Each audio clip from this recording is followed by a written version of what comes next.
All right, welcome back to Capital Update. On to our story of the day first. Building on greens and mentality, developers and stakeholders are urged to change their mindset on developing greener buildings. Green Building Index Sdn Bhd chairman Saifuddin Ahmad said Malaysians are generally reluctant to go green, saying it is hard to maintain, and the process of building greener skyscrapers takes a longer time, whether it is commercial, residential or industrial. Journalist Siti Norabsah Juswar has the full report. United Nations data shows Malaysia's carbon emission has continued to increase between the period of 2000 to 2008, and in 2008 alone, the total of CO2 emissioned by Malaysia was at 174.4 million tonnes compared to 104.4 million tonnes back in year 2000, an increase of 66.9%. And though Malaysia has pledged to reduce our CO2 emissions up to 40% by year 2020, these numbers are quite alarming. Now, is Malaysia developing greener developments, or are we just building on the greens? It is a building that look into especially on the energy usage and the life span of the building itself. The word green itself is about sustainability, that sort of thing. So the least you use energy, so much better, and that's how building is considered as a green building, a basic green building. BCI Asia showed in its market report, though Australia is more advanced in terms of its activity and commitment ranking, with 85% contribution to its national gross domestic product, Malaysia is still at the lowest with just 30% of the overall national contribution. The report also reveals Malaysia still has a long way to go, ranking number 9, 6 and 8 in activity, commitment and growth respectively. Former Director General of the National Property Information Centre, Datuk Mani Usilapan, said developers have always been reluctant to go green because of the long-term result. Why should I pay, say, X amount more if I can get the same building, same space for a lower rent? So they would like to keep the cost of operating an office low. So if it goes up, they want to know how it will benefit their own business. Will it make their employees more productive, healthier? These kind of things go on all the time. And we are new here, we have not been able to do sufficient study. And Malaysians have got a very what we call short-term spending. So they don't look at it in the medium term.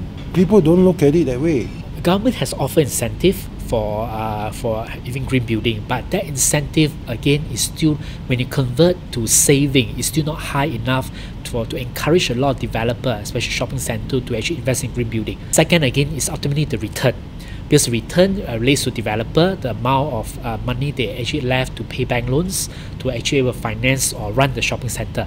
So as I said, green building does not contribute to higher rental return. Over the last few years, Malaysia has seen steady adoption of green initiatives into its national programs. One of them is the most sought-after Green Buildings Index, a professional rating tool in measuring the green standards in buildings. You have certification, silver, gold and platinum, okay? And there are points need to be carried out, okay? If the architecture right from day one doesn't have, say, sun shading, doesn't have overhang, okay, the only choice for you to make the building green, if you have glass, you have to use very good glass that absorb the heat. So the key word here is the architecture has to be correct.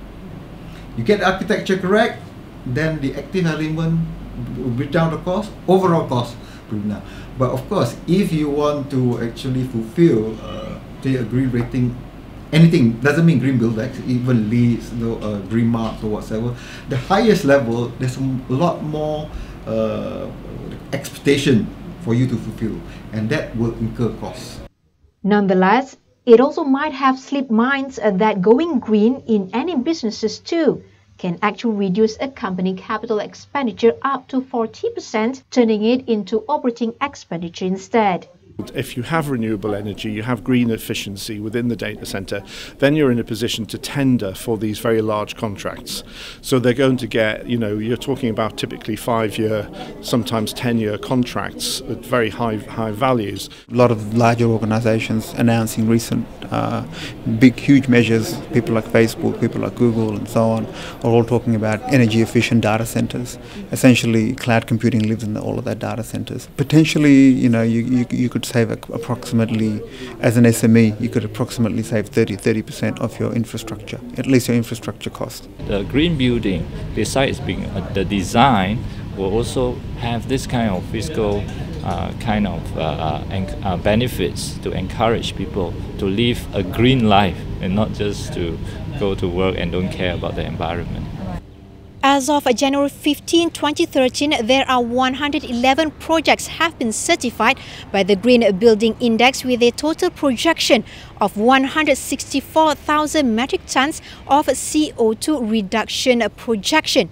While there are many green buildings developed here in Malaysia, such as one of the earliest is the Green Tech Malaysia Geo Energy Office, the green building market is still very much economy driven. But at the end of the day, the recurring points made by many of the respondents said it comes back to how aware and educated are the stakeholders in order to push forward the need for green buildings in the country. Siti Norabsah Juswar for The Capital.